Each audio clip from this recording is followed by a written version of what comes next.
Without good blocking, your team's not going anywhere. Cisco blocks cyber attacks for customers around the world, including the entire Fortune 100 and the NFL. Because when the game is on the line, and it's always on the line, the NFL relies on Cisco. Here, so, we'll work through everything. We'll look at everything all the way across the board. Not specifically any one position, just try to look at everything, do the best we can here going forward. One more question. From what you've observed over the last 2 weeks, just from your perspective, is Jack Jones engaged and locked in, maybe at a level that meets the desired standard? Yeah, I'm not going to get into any of the players' personal situations. Thank you. Mm-hmm. Chris Ryan, followed by Michael Hurley. Morning, Bill. When it comes to decision-making on whether it's a quarterback position or across the board, as you mentioned, like what are you weighing at this point? Is it evaluation for the future? Is it, trying to win as many games as possible this season? How do you evaluate at this point? Yeah, well, we'll do what's best for the football team for, now and the future. I mean, we have a game this week, we have a game next week, so. So, what Michael is that? Hurley, followed by Karen Guregian.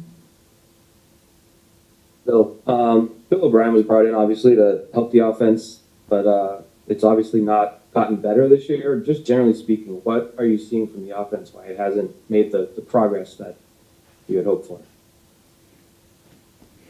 Yeah, it's what we talked about all year. Really, is consistency. There are good things. There are things that we can build off of. We're certainly doing a lot of things better than we did earlier in the year, but it doesn't take much to stop a drive or to have a bad play, and we just have to do a better job of eliminating those errors. And so that's what we're working towards.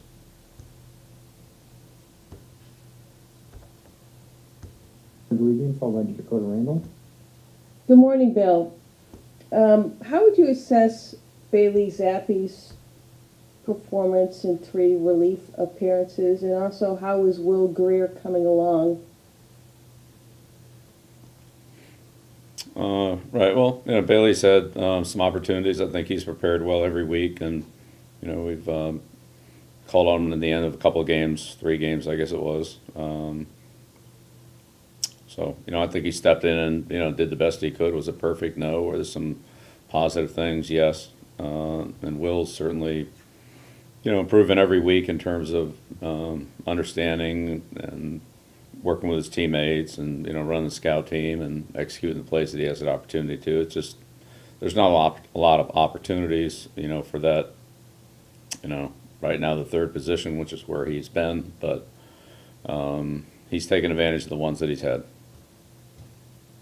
One other quick thing.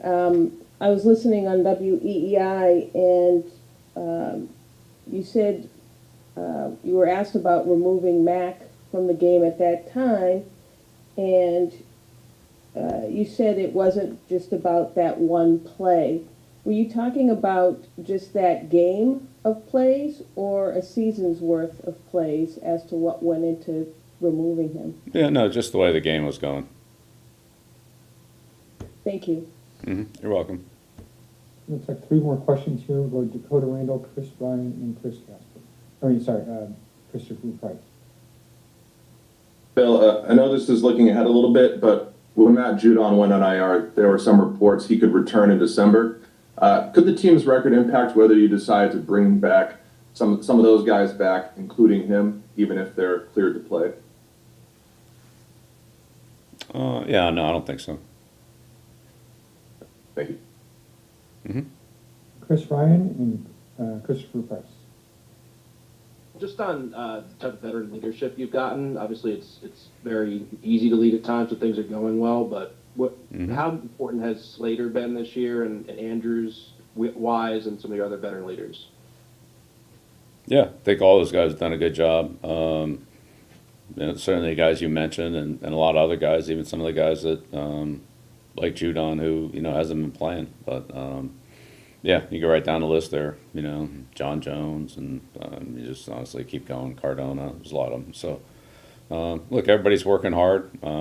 we've been close. We're just not haven't been able to finish enough and make the plays that we needed to make here in critical situations at the end of the game to win. And so everybody's committed to working hard to change that. And we put ourselves in that position multiple times here, but we just haven't, had the results that we're looking for, and we're going to work hard to get those results.